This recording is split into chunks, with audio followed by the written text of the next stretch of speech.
Because hadn't Allah given us this life and time, we wouldn't be here and gathering and commemorating this. This is sometimes, especially in the month of Muhharam, to commemorate the shahadat of Ashabul Hussein and Imam Hussein alayhi salam, and in the month of Ramadan as well, because these 2 months are this month especially for commemorating, and the month of Ramadan is for the spirituality. So these months are the holy months where we can gain the ma'rifat of Allah subhanahu wa ta'ala and the Ahlul Bayt al-Salam. So we should be thanking. One thank is by saying Allah shukranillah, saying thanking with the tongue. The other thank is with the qalb, with the heart, where we go and show Allah subhanahu wa ta'ala that Allah, okay, I have come here. मैं आपकी बारगाह में आया. I have come here to commemorate, to show that my heart is with you and with Hussein and with Ashab Hussein. That if I was alive at the time when the tragedy of Karbala took place in the plains of Karbala, if I was alive there, I would have come there and helped you. So this is indeed a blessing, so we should be thankful to Allah subhanahu wa ta'ala. So the topic, what I said, the mic wasn't working at that time. The topic, what we are taking forward, inshallah, is the human journey and the reason for this life to reach perfection. Now, what is this human journey? What are we here for? To reach that perfection. What is the reason of life and how to go about with this human journey? What are we here for? If we can get the 3 answers, that where have I come from, what I am doing in this world, and where will I go? These 3 questions. If we get the answer for these 3 questions, we can really have a good life where we can keep our spirituality alive. So this is, inshallah, we'll be speaking about as well. Some of the topics we'll be speaking about tomorrow, inshallah, we'll be speaking about usul al-din, then we'll be coming to furu al-din, and then the akhlaq, the ethics, and this way we'll be going. So today, the topic what we are going to speak is the need of religion. Do we really need the religion? So that is one of the things, and the other things that why do we commemorate the month of Muhharam and why do we do Azadari? So these are the 2 things, inshallah, I'll be speaking today, inshallah. I hope we have enough time so I can summarize that, inshallah, and keep that below 30 minutes, inshallah. So now, the question which arises is that, do we really need a religion? Now, before I come to this answer, before we come and speak about this, let's take this Muhharram a great opportunity, where in these 10 days we can take 10 good habits and leave 10 bad habits. Because हम लोग हर साल आते हैं, फर्श अज़ा पे बैठते हैं, but we should have a purpose as well. If going to the Majlis is without purpose, if we don't change ourselves, that means we don't have any purpose. We are coming here for the purpose. Imam Hussein alayhi salam went to Karbala with the purpose. He gave all Banu Hashim, he even gave Janabi Ali Asghar in this way, for what? To keep Islam alive. He had the purpose. So we should be having the purpose. If we don't have the purpose of coming to Majalis, it would be just like a habit. Coming to the Majlis, going back, go and forth, and then all Muhharram and Safar will be finishing. But unfortunately, we will not be getting anything. No. Imam Hussein alayhi salam said, we have to learn something. He said, I will give my life for Islam with respect. Because Imam said, the death with respect for me is better than the life with zillat. Yeah? If living the life, paying allegiance to Yazid is not good for Imam, so Imam says that dying in this way is superior, is better for me in this way. I remember one of the words from Imam Khomeini. He says that Islam is so beautiful. Islam इतना अजीम है कि जिसके लिए इमाम हुसैन ने भी अपनी जान कुर्बान कर दी थी. So let's think about this. Imam Hussein, one of those insan-e-kamil, one of those perfect person at that time, the Imam of the time, he's coming and giving his life for Islam. If Islam wasn't great, what was the reason that Imam Hussein alayhi salam would have come? So we'll be coming to these things. I'm just saying this in the first, because this is the first day. So let's make the resolution, let's make our plans that, okay, when we go out, we would and we should be getting something with us. Tabarruk and niyaz, alhamdulillah, wherever we go, we get it. But the spiritual niyaz, we have to take it. Yeah, so let's remember, everybody, apne liye soch le, okay, today in this majlis, I get this thing. I will go and leave this bad habit. I will go and start doing this good habit. So let's keep this for 10 days and then increase eventually and gradually increase it to like 40 days. Because in riwayat it is said that if a person does good a'mal, if you do it for like 40 days, then you get the habit of doing the good actions. So inshallah, for all of us, for the brothers and the sisters as well, inshallah. Okay, now, is there a need for religion? What do we say? If yes, then why? If no, then why? Because there are some of the whys we need the answer for. But there are some of the whys, let's say namaz is wajib, why? We don't have an answer. Allah knows. Why? Now, if, let's say, the scientists if they come to the conclusion that you go in the sajda, you get the positive energies. Didn't Allah knew this before? Allah knew it. But sometimes we don't know the reason. So for some of the whys, we don't know the reason. But for some of the whys, we know the reason. Now, let me start this way. In this world, there is no person who would be without an ideology. Ideology is the belief. Each and every person in this world is with what? With the ideology. He has his own beliefs. Even if there is an atheist in this world, he has his own beliefs. Why? Because he believes in no God. He says that there is no God. Fine. When he says that there is no God, this is his ideology. So he's believing in that. So we come to know that there is this thing where we need the ideology. Without ideology, nothing can be at its own place. So every person in this world possesses the person. We are talking about the person who is sane. Yani jo aql rakhta hai, a person who has the intellect. We're not talking about the mad people or the insane people. No, we are talking about the people, those who have been given the intellect and they have the aql. So the person who has the aql and intellect, he can use with his ikhtiyar, with his freedom, he will choose a way. So we need a way. Now, let me give an example. There's the other thing as well, the possible of danger and harm. What does it mean? It means, okay, let's say if let's say a brother comes. What's your name? Qasim. Let's say if Qasim comes and says, okay, there is a snake outside. Would we go there? Nobody would go there. Why? Because we know that there is a danger and possible of harm. So we wouldn't go there. Or let's say if someone comes and says there is a bomb and then there would be a blast afterwards. Would we dare to go there? No, we would never go there. Why? Because we know, even if you're 50% sure, but you would never go. Why? Because that's a possible, there's a danger. Now let's think about it. Allah subhanahu wa ta'ala sent 124,000 prophets. Allah sent 12 imams, 14 ma'sumin. For what? They have been inviting all the people. These were the most honest and most truthful people in the world. They have been telling, okay, there will be the day of judgment. There is one God, we have to believe in that. Now, if we think this way, let's say a person who doesn't believe in the religion, in Islam or being a Muslim, if he listens to these prophets and he gives a 50% chance, okay, what the prophets are telling is truth, would he leave the religion or he would come and accept it? The intellect, our aql says that he should go and act upon it. Why? Because the life what we live like, the average life would be like 60 or 70 years. It's been decreasing year by year, I think. So let's say in all of the countries, the average life differs. But let's take it like 70 years.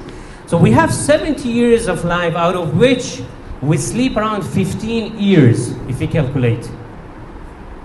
So a person sleeps for around 15 years, and then a person, when he becomes baligh, he or she becomes baligh, 5 or 10 more years are gone in that.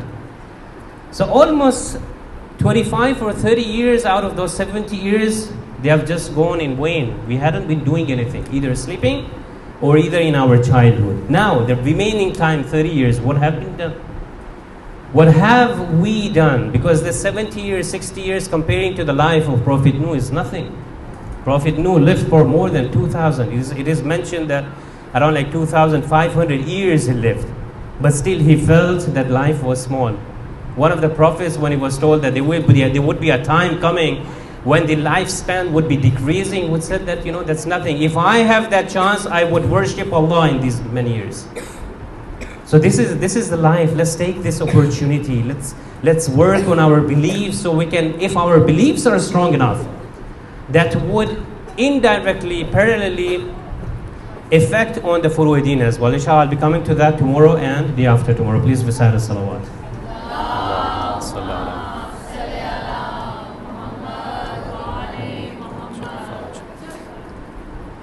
The other thing is the obligation of thanksgiving. The Allah subhanahu wa ta'ala, He sent all these, because we know that He sent 124,000 prophets. And the first person He sent was Prophet Adam. Now there's a discussion that, were there people before him? I'm not getting into that discussion. But we know that the first person He sent was Prophet Adam, and He sent it as a guide, as a mentor. He does not want the human being without a guide. Now let's say if there had been 1,000 years from the beginning of the creation of the mankind, in those 1,000 years, let's say if there was no prophet, there was no guide, people would have said, Allah, we came in this world, there's no religion, there's no one to guide us, there's no mentor, what is the purpose of this life? Then we would say that, people are saying the correct thing, they are right. But Allah said, no, I'm sending a prophet. Not just one prophet, 124,000 prophets for the guidance of this human being, for you and me. The prophets have given their lives, the A'imma alayhim salam, Ma'asumeen, they have given their lives to keep that momentum, to keep everything what the prophets have kept, the monotheism, the invitation towards the Tawheed. So the A'imma and all these, in these 1,000 years, they have kept this thing alive for you and me. So this is the time where we can think for ourselves, we should be taking something. So now, by giving these examples, an intellectual person, he would know that, we need the religion. But now, which religion? A religion which is brought by that continuation of the prophets, from Prophet Adam. We know that, Prophet Adam was a prophet. He was believing in the Tawheed, in the oneness of God, in the monotheism. But all the prophets, they were believing in one Shariat. We know that Prophet Ibrahim as well, in Quran it is said that he was a Muslim. But that Muslim doesn't mean a Muslim we are Muslim. Because Islam comes, that means submissive, to be submissive to Allah subhanahu wa ta'ala. So all the prophets, they have been submissive to Allah subhanahu wa ta'ala. So these 124,000 prophets, one by one, they kept the same thing, the same message of Allah alive. That is the reason that in Quran we don't have more than 25 or 26 names of the Prophet. We don't have more than these names. Why? There's no need of mentioning all the names of 124,000. Let's say if Allah had mentioned 124,000 names in the Quran, it would have taken so many pages. But Allah had kept one thing. One message of all the prophets would be alive till Karbala. So that is the thing, that is a continuation. That is the reason that Allah had mentioned only these few names, 25 or 26 prophets, because the purpose was one. The purpose of all those prophets who are not mentioned, the purpose of all those prophets, it was just one, inviting towards Allah subhanahu wa ta'ala. And then eventually it came to Prophet Muhammad sallallahu alayhi wa alihi wa sallam.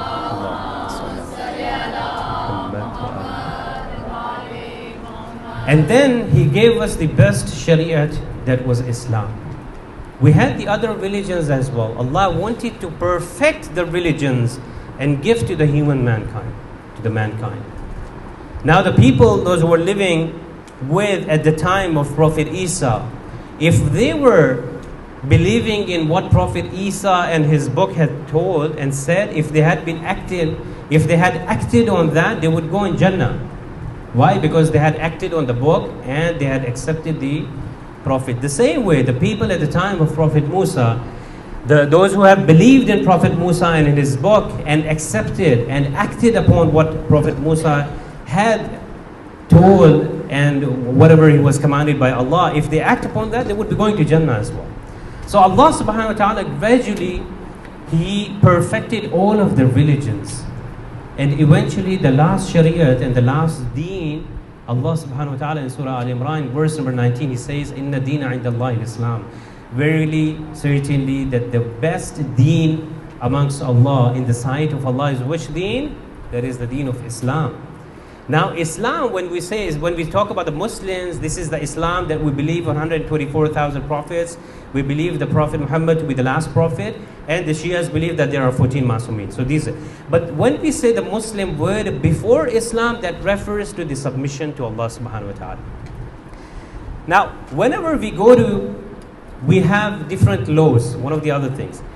If you people go and subscribe in a gym, or let's say if you go to a sports complex or for football, they have their own rules. They would say that, okay, you have to wear the sportswear, you have to wear the sneakers and the special shoes so you can come and play football. Otherwise, they wouldn't allow you. So it's the same way when we subscribe as a Muslim, when we say, La ilaha illallah, we are Muslim. So that means we come in that boundary where we have to accept whatever Allah says, we have to believe. Because He's the Creator. He knows what is good and bad. Now there are so many people, you people must have come across that, okay, they would say that, okay, why this is wajib, why namaz is wajib, why this is, we'll be coming to that. Now, if we believe that Allah knows, He's the Creator, He knows the best, so He knows the best what should be wajib. If namaz is wajib in the morning at 3:20, it is wajib on you and me as well.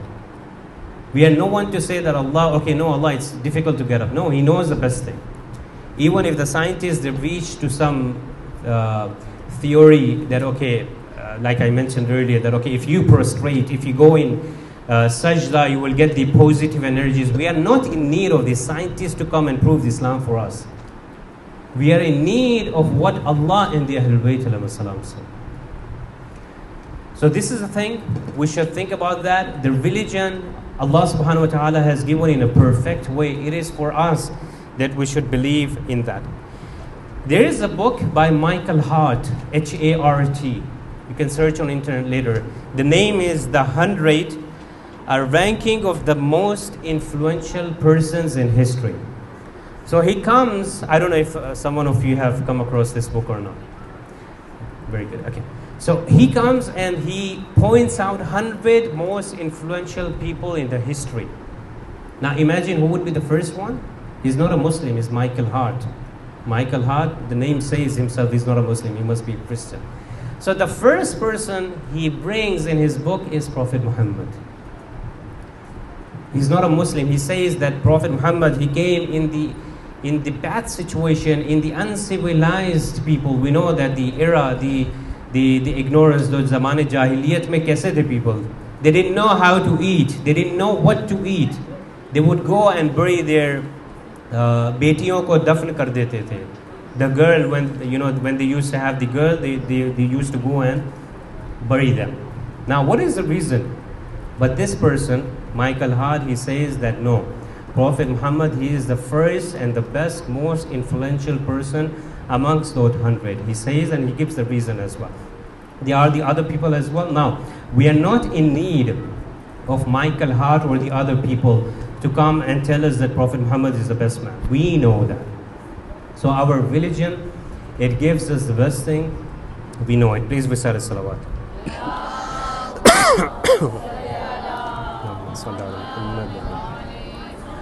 Okay, I'm just coming to the next thing. That what is the purpose of creation? In Quran, Allah subhanahu wa ta'ala says, وَمَا خَلَقْتُ الْجِنَّ وَالْإِنسَ إِلَّا لِيَعْبُدُونَ, that I have not created the man except so he can worship me. Now, does Allah subhanahu wa ta'ala really require my ibadat? No. He does not require your ibadat or my ibadat. The worship, what we do, we worship is for ourselves. It is not for Allah subhanahu wa ta'ala.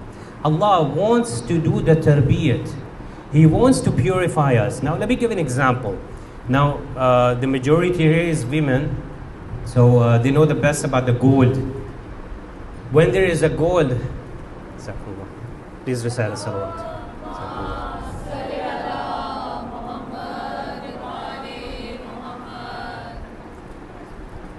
Okay, so about the gold, how the necklace and these things or the gold rings are made. Do we think it just comes out itself? No. To purify that, they put it at a melting point so the gold melts, and then in whatever shape you want to bring it, it will come. Now you can see the beautiful ring or a necklace or a band or whatever. So what happens? The first procedure is to melt that gold. So that comes in that shape. They put it in a water form, in a liquid form, and then they put in the different shapes so the person can, so that gold can become, that can solidify. It comes in the solid state, and then you get the ring and everything in front of you. The same way Allah subhanahu wa ta'ala wants to purify us. Sometimes Allah subhanahu wa ta'ala gives us the problems. No problem. This life is full of problems. We have to fight with it. It's not that we say, okay, nahi, mushkil hai, I will just go and sit away. No. We have to live in this world. A person who says that there are no problems, no hurdles, no obstacles in this life, that's not a life. So Allah gives you and tests you. Allah takes from you and then tests you. So Allah wants to do the tarbiyat. He wants to bring us at that stage where we can get closer to Allah subhanahu wa ta'ala and have that proximity of Allah subhanahu wa ta'ala. So this is what Allah subhanahu wa ta'ala wants from us. If I can get to know how much time do you have so I can... We have another 10 minutes. Okay. So this is the purpose of creation. So we know that religion, there has to be a religion.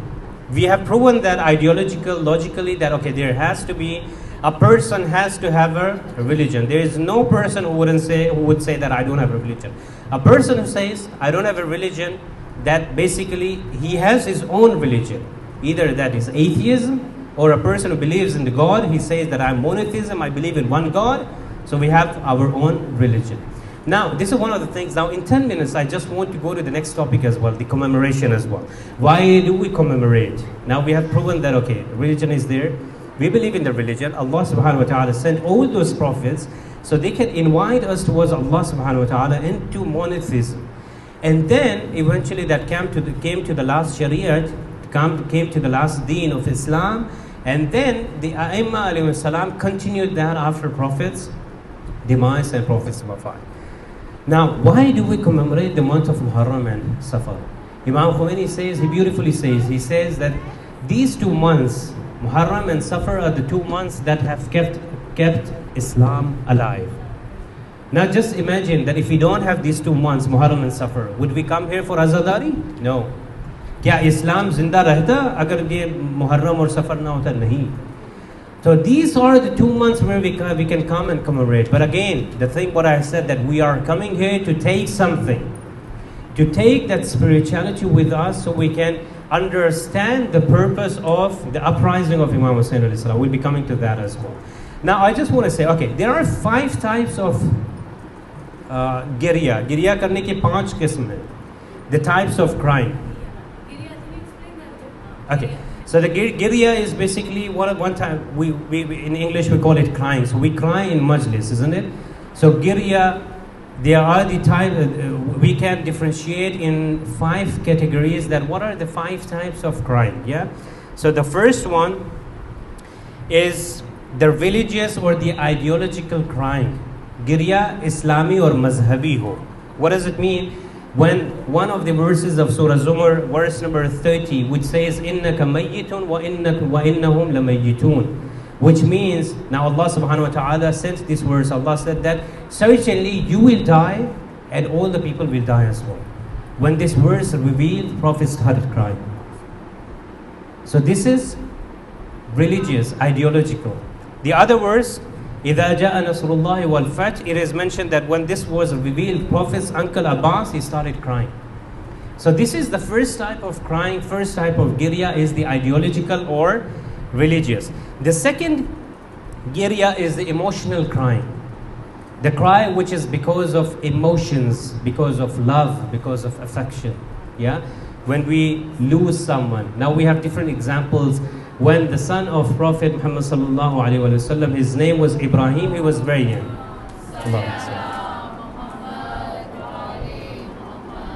When he passed away, Prophet started crying. People came to Prophet and they said, why are you crying? You're a prophet.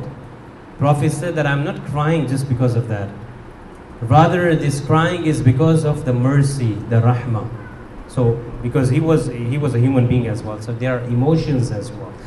We find that Ja'far ibn Abi Talib, it is mentioned that Prophet came in Masjid and he came to know that, okay, this Ja'far, he had been killed.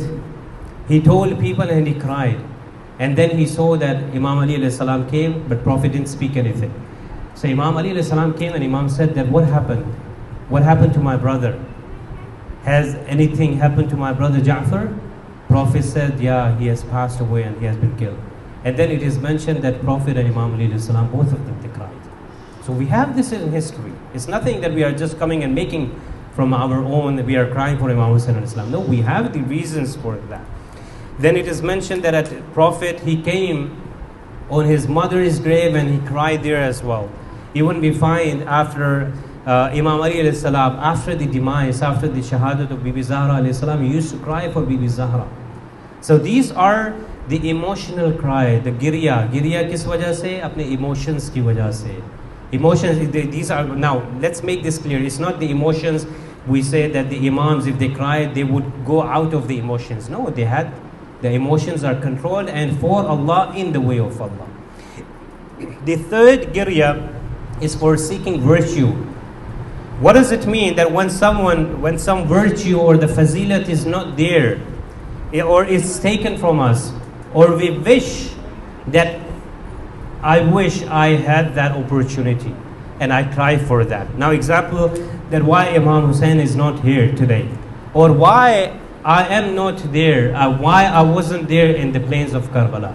And if I cry because of that, so this is basically seeking that kash mere paas ye opportunity hoti. Like in Dua Nutba we say Mata Tarana wa Narak. Dua Nutba is Nutba, again it means girya or zari, crying. So that is for Imam Zamana. It says Mata Tarana wa Narak, that oh Mawla, we are addressing Imam Zamana, we are saying that Mawla, when will you see and when will we see you? Imam sees us, but it is us, because of our amal and actions we don't see Imam. So, okay, the fourth type is for getting or increasing the ma'rifat. When we need the ma'rifat, we cry. Yeah, like when we would say that, okay, that person or the Ahlul Bayt alayhi salam are so good, why I am not good? To gain that ma'rifat, I would cry that, Mola, give me that ma'rifat. So I reach that stage that I believe in you and I can reach that status as well. Why don't I become a practicing Muslim? Why do I lack in different things where I should be doing but I am not doing it? And the fifth time of crying is the crying on Mazloom, the crying on the oppressed ones. It is mentioned that after the demise of Prophet, Bibi Zahra, 75 days after the demise of Prophet, or 95 days, she lived this time. She used to go and cry on the grave of her father. One, because of this thing, and the other thing was on the Mazlumiyat of Imam Ali alayhi salam. The zulm and the oppression what the other people have done. Okay, so I'm just closing here. I'll just, inshallah, for a few minutes, I will recite Masaib so we can, inshallah, get even closer to Allah subhanahu wa ta'ala. Sallallahu alayka ya Aba Abdullah wa ala al-arwah allati hallat bifina'ik. عليك مني سلام الله أبدا ما بقيت وبقي الليل والنهار ولا جعله الله آخر العهد مني لزيارتكم. السلام على الحسين وعلى علي بن الحسين وعلى أولاد الحسين وعلى أصحاب الحسين. Okay, today inshallah in few minutes we'll be remembering one of those shuhada whose name is Muslim ibn Aqil, who was not present in the plains of Karbala, but it doesn't mean that Had he been alive, he would be there with Imam Hussein alayhi salam. Why? Because he had that capability. Istidat thi, salahiyat thi. If we have that capability to be with the Imam, if we are alive, we would be there in the plains of Karbala as well. So, although his name is not in the Shuhada of Karbala, but before the Shahadat he passed away. So we'll be just remembering about one of the Shuhada. His name is Muslim ibn Aqil. He was the ambassador to Imam Hussein alayhi salam. Imam Hussein alayhi salam sent him to Kufa. Why? Because there had been thousands of letters coming from the Kufans. It is mentioned that there were 12,000 letters from the people. They said, okay, Imam, come here, we'll pay allegiance to you. So what did Imam do? Imam Hussein alayhi salam sent Janab Muslim to Kufa. When Janab Muslim came to Kufa, he saw that there are so many people, those who want to pay allegiance to Imam Hussein alayhi salam. Now look at this one out, because lack of time, we don't have enough time. So inshallah we can have the question and answer session as well. So I'll just keep it concise as well. So now, look at this one. When he came to Kufa, he saw that there are thousands of people, those who are with Imam Hussein alayhi salam. But what happened? Ibn Ziyad knew that there are thousands of people with Imam, so he played a trick. He said, okay, I'll cover my face, I will come in Kufa, tell all the people that I am Hussein, I want to see that how many people come out. He came to Kufa and everybody, his army said, okay, Imam Hussein is coming, whereas he was not Imam Hussein. He was Ibn Ziyad. He came on the horse or whatever he came. He wanted to see that how many people are believing in Imam. So after that, उसने देखा कि इतने हजारों लोग इमाम से मोहब्बत करते हैं. And then after that, he started even bribing people or threatening people. He said, any person who pays allegiance to Muslim ibn Aqil, I will kill him. Now just think about this moment. Think that you are in Kufa, around 12,000 people have written the letter to Imam Hussein that will help you. But there comes one day that Muslim ibn Aqil goes to one of the mosques जो हमेशा भरी रहती थी masjid. But it is mentioned that when he prayed, it was full. When he finished, when he came outside, he didn't have anybody. But then he went outside, he wanted to go out of Kufa because he had informed Imam Hussein alayhi salam that there are lovers of you. And Imam Hussein alayhi salam has started his journey and Imam is coming to Kufa. But now Muslim, he wants to tell that Imam, there is no one to help you out. How can he tell? He comes out and he goes and sits. He wanted to go out, he tried many ways, but he's not being, there is the army and they were not allowing him to go out of the city. Now he comes outside and sits outside one of the houses. He doesn't have anything. And there was an old lady, she comes outside of the house and she says, what are you doing? He says, he couldn't speak. He said, give me water so I can bring some water. So the old lady gave Janab Muslim water, he drank water. She said, please go out. Abhi halat achhe nahi, just go out because the army of Ibn Ziyad, they want to get Muslim. And then eventually what happened is, Janab Muslim, he was staying because he didn't have any house. She comes out again and says, you are a stranger, please go out. She says, where have you come from? Go to your house. Janab Muslim says, I don't have my house. Mera koi ghar nahi hai, main kahan par jaun. And then she says, where have you come from? Janab Muslim says, I've come from Medina. She says, okay, if you have come from Medina, which tribe? She says, I'm from Bani Hashim. The lady asks, what's your name? He says, I am Muslim ibn Aqil. She says, sorry, I didn't know, please come to my house. Apne ghar ke andar lekar jati hain. And Janab Muslim, it is mentioned that all the night he stayed, he was doing ibadat. And then before Fajr or sometime in the morning, he slept and he dreamt. He wake up and he said, Inna lillahi wa inna ilayhi raji'un. The old lady asked, what happened? He says, that I have seen in my dream that the time has come. And later in the morning it is mentioned that he could listen the horses, they were coming outside to take him. Why? Because this lady, Taw'a, his son was with the army of Ibn Ziyad and he had informed that Muslim is in my house. So all the army of Ibn Ziyad, they came to take Janab Muslim and then he was taken away at the end as well. And then he was taken to Darul Amara and he was killed. But on the other hand, Imam Hussein alayhi salam was in his way to Kufa. When he was informed that Muslim had been killed, he asked the daughter of Muslim ibn Aqil, who was about like 7 years old. इमाम हुसैन ने जनाब मुस्लिम की बेटी को बुलाया और अपने पास बिठाया और प्यार किया. And he said that come near me, और उनको प्यार किया क्योंकि उनके कज़न की बेटी थी, छोटी थी बच्ची, उसको प्यार किया. And then she asked, she said, what happened to my father? Imam Hussein said, your father had been killed. Just think about one thing. एक उधर बच्ची थी जिसका नाम है Sakina, who was looking at this thing. She knew that anybody who becomes orphan, any child who become orphan, तो लोग आके उसको प्यार करेंगे. But on the day of Ashura, when Imam Hussein and all the Ahl Bayt, all the ashab were killed on the night of Ashura, रवाज बदल गया कि बीबी सकीना के गोशवारों को छीन लिया गया, तमाचे मारे गए. ये बच्ची समझ रही थी, maybe she was thinking that someone would come and have love or affection towards me, but she didn't know that the army of Ibn Ziyad and Yazid are tyrant. لا حول ولا قوة إلا بالله العلي العظيم وسيعلم الذين ظلموا أي منقلب ينقلبون.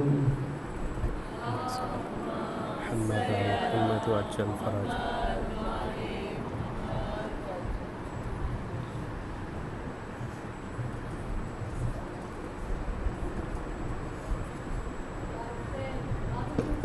ما تكوس.